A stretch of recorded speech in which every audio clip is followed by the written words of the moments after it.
జై శ్రీరామ్ అందరికీ నమస్కారం. వెల్కమ్ టు న్యూస్ అఖండ. నేను మీ కస్తూరి శ్రీధర్. మిత్రులారా, మన నరేంద్ర మోడీ గారు చైనా కంటే పిచ్చెక్కిస్తున్నారట్టే, మామూలుగా లే.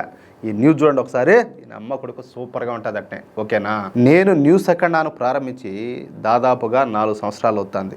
ఈ 4 సంవత్సరాల కాలంలో నేను మొదటి నుంచి సెమీ కండక్టర్ల గురించి వివరిస్తానే ఉండా. ప్రపంచంలో సెమీ కండక్టర్ల ప్రాధాన్యతల గురించి, అదేవిధంగా మానవ జీవితంలో ఈ సెమీ కండక్టర్లు పోషిస్తున్నటువంటి పాత్ర గురించి, ఈ సెమీ కండక్టర్ల ప్రాముఖ్యతను గురించి ఎప్పటికప్పుడు చెప్తానే వస్తున్నా. నేను ఈ సెమీ కండక్టర్ల గురించి ఎన్నో షార్ట్స్ రాసిన, అదేవిధంగా చాలా వీడియోలు చేసిన. కానీ చాలామంది జాతీయవాదులకు ఇంకా కూడా ఈ సెమీ కండక్టర్ల ప్రాముఖ్యత, అదేవిధంగా ప్రాధాన్యత గురించి తెలియదు. ఇది నిజంగా మనమందరం కూడా ఆలోచించాల్సినటువంటి విషయం అన్నమాట. ఎందుకంటే ఈ సూడో సెక్యులర్ పార్టీలకు, ఈ సూడో సెక్యులర్ సన్నాసులకు, ఈ కమ్యూనిస్టులకు, కుల కుటుంబ పార్టీల బానిసలకు ఎలాగూ ఈ సెమీ కండక్టర్ల విలువ తెలియదు. కానీ మనము దేశహితం కోసం, మన పిల్లలను సరైన దిశగా నడిపించడం కోసం, మన వాళ్ళు అందరూ ఈ సెమీ కండక్టర్ల ఉపయోగం గురించి, భారత్లో ఈ సెమీ కండక్టర్ల రంగంలో వస్తున్నటువంటి విప్లవాత్మకమైనటువంటి మార్పుల గురించి తప్పకుండా తెలుసుకోవాలి.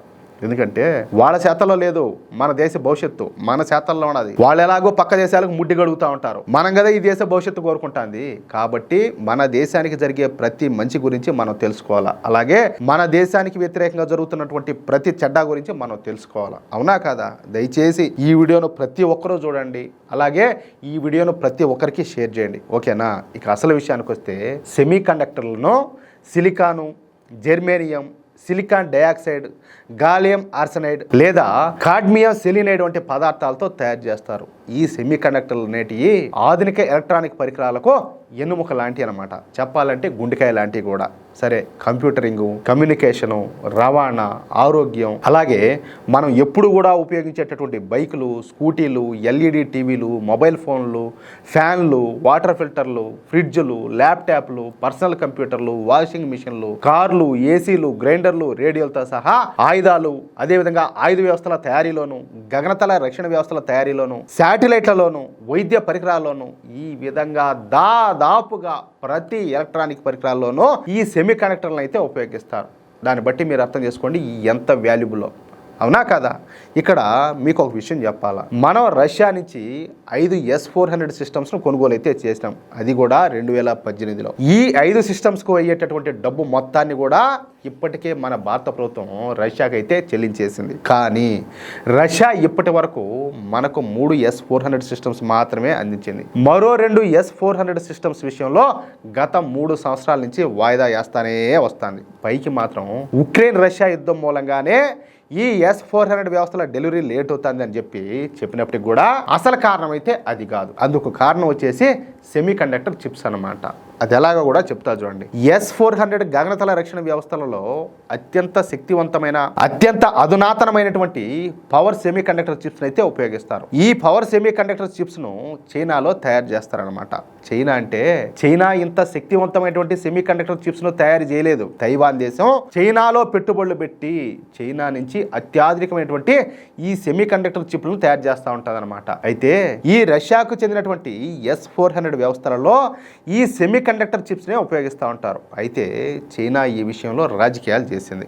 అదేందయ్యా అంటే, రష్యా తయారు చేసేటటువంటి డ్రోన్లకు కావాల్సినటువంటి ఈ సెమీ కండక్టర్ చిప్స్ను మేము మీకు అందిస్తాము, మీరు మాత్రం S-400 సిస్టమ్స్ను భారత్కు అందించకుండా డిలే చేయండి అని చెప్పేసి ఈ చైనా, ఎవరో ఈ జిత్తులు మారి నక్కైనటువంటి చైనా రష్యా ముందు డీల్ నుంచిందంట. చూడండి, ఇక రష్యా కూడా తప్పనిసరి పరిస్థితుల్లో అందుకు ఒప్పుకునింది. ఎందుకంటే ఈ ఉక్రెయిన్ యుద్ధంలో డ్రోన్లే కీలక పాత్ర పోషిస్తున్నాయి అన్నమాట.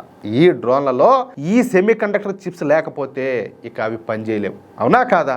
అందుకే రష్యా కూడా ఈ చైనా ప్రపోజల్కు ఒప్పుకునింది. అందుకే మనకు రష్యా నుంచి రావాల్సినటువంటి ఈ S-400 వ్యవస్థల డెలివరీ అయితే లేట్ అవుతుంది.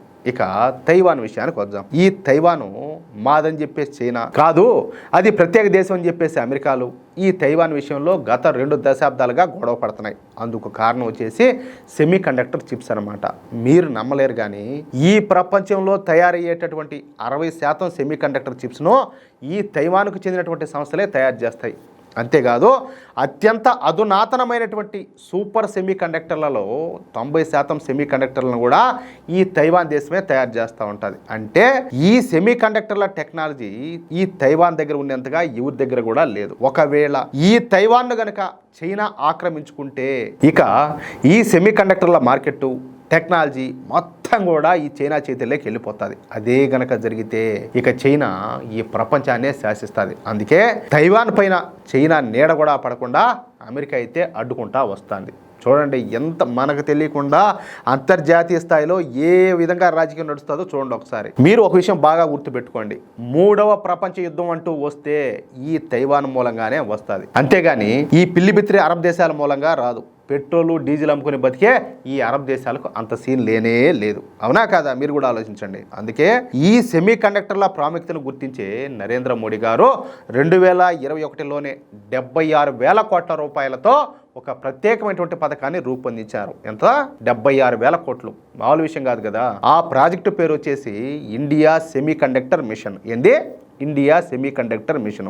ఇక ఈ సెమీ కండక్టర్లను తయారు చేయాలంటే ప్రత్యేకమైనటువంటి పదార్థాలు, రేర్ ఎర్త్ మినరల్స్ అవసరం అయితే ఉంటుందన్నమాట. అందుకే గత 4 సంవత్సరాల నుంచి మోడీ గారు చిన్న పెద్ద అని చూడకుండా ప్రతి దేశాన్ని కూడా కాలికి బలపం కట్టుకొని తిరుగుతున్నారు. ఏ దేశంలోనైతే ఈ రేర్ ఎర్త్ మినరల్స్ అయితే దొరుకుతాయో ఆ దేశానికి మన మోడీ గారు పర్యటనలకైతే పోయి ఆ దేశంతో వ్యాపార వాణిజ్య ఒప్పందాలు చేసుకొని వస్తున్నారు.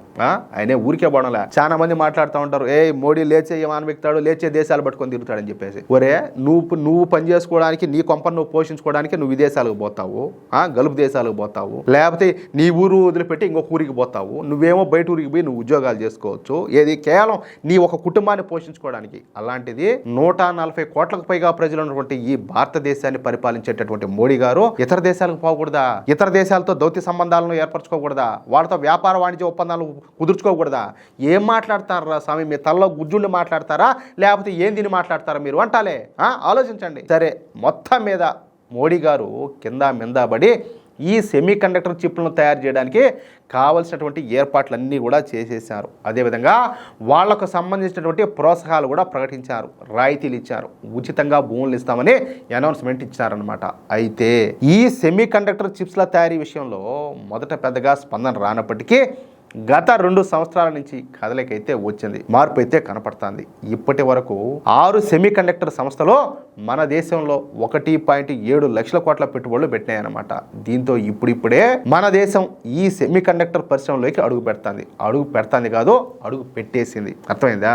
అంతేకాదు మొట్టమొదటి make in India semi conductor చిప్ను కూడా మనం విడుదల చేసాం. ఇక ఇప్పుడు వేగం పెరిగింది. అడుగు పెట్టాము, నాటకం మొదలు పెట్టాము. సరే, ఆల్రెడీ మొదటి చిప్ను కూడా విడుదల చేసాం.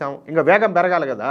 ఈ క్రమంలో 2030 నాటికి భారత్లో ఈ సెమీ కండక్టర్ల వాటా ఏకంగా $110 బిలియన్ చేరుకోనుండదంట. అంటే మన దేశ కరెన్సీలో 9.6 లక్షల కోట్ల రూపాయలు అన్నమాట.